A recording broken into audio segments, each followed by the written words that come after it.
नमस्कार दोस्तों। आज हम आपको एक ऐसे मंदिर के बारे में बताने जा रहे हैं जिसका इतिहास काफ़ी लंबा पुराना है। बेलोन मंदिर भारत देश का सबसे सुंदर अद्भुत चमत्कारी मंदिर है। इस मंदिर से लोगों की आस्था जुड़ी हुई है।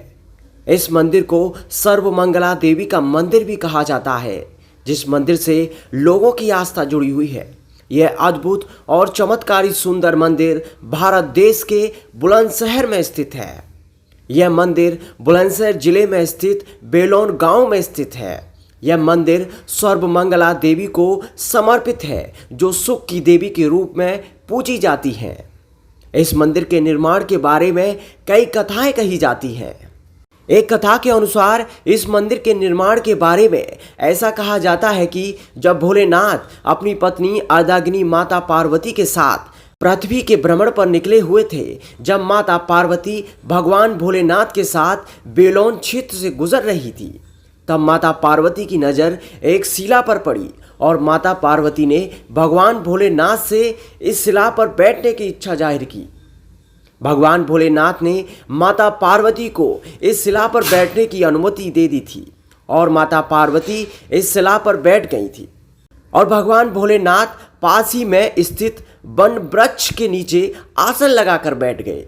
जैसे ही माता पार्वती शिला पर बैठी, एक बालक वहां पर आया और माता पार्वती के पैर दबाने लगा था।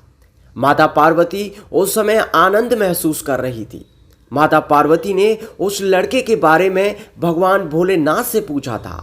पार्वती माता ने भगवान भोलेनाथ से उस शिला पर बैठने पर आनंद प्राप्त करने और बालक के बारे में पूछा। तब भोलेनाथ ने राजा दक्ष के यज्ञ प्रसंग का वृत्तांत सुनाया था। भगवान भोलेनाथ ने प्रसंग सुनाते हुए कहा कि जब आप पिता के अपमानजनक व्यवहार से दुखी हो गई थी, तब पूर्व जन्म में तुम देह को लेकर आकाश से गुजर रही थी। जब तुम उस देह को लेकर आसमान से गुजर रही थी, तब उस देह से कुछ बूंदें इस शिला पर गिर गई थी, जिसके बाद यह शिला पवित्र हो गई थी। यह जो बालक है उसी का अंश है। इसके बाद भगवान भोलेनाथ और माता पार्वती उस स्थान से प्रस्थान कर रहे थे। तब भगवान भोलेनाथ ने माता पार्वती को सर्वमंगला देवी के रूप में उस स्थान पर विख्यात होने का आशीर्वाद दिया था। जब माता पार्वती उस स्थान को छोड़ रही थी, तब माता पार्वती के शरीर से माता पार्वती की छाया उस शिला से समा गई थी और वह शिला एक सुंदर अद्भुत चमत्कारी मूर्ति बन गई थी।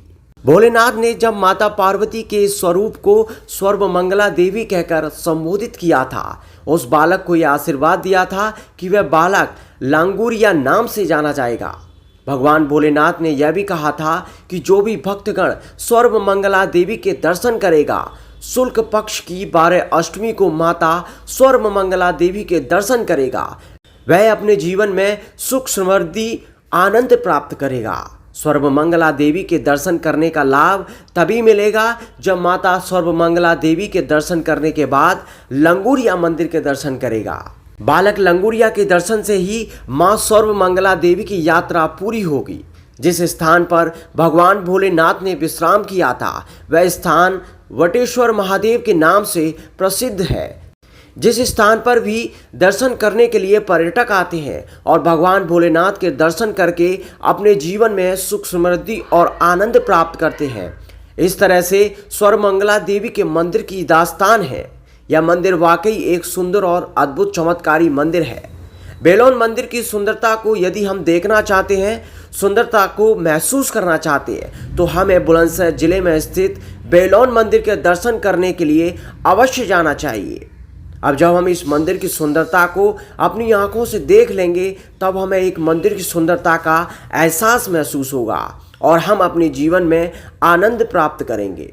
बुलंदशहर में स्थित बेलोन मंदिर के दर्शन के लिए हमें शुक्ल पक्ष की 12 अष्टमी को दर्शन करने के लिए अवश्य जाना चाहिए, जिससे कि हमें अभिष्ट फल की प्राप्ति होगी। मंदिर के आसपास गंगा मैया के राजघाट बहुत ही दर्शनीय हैं।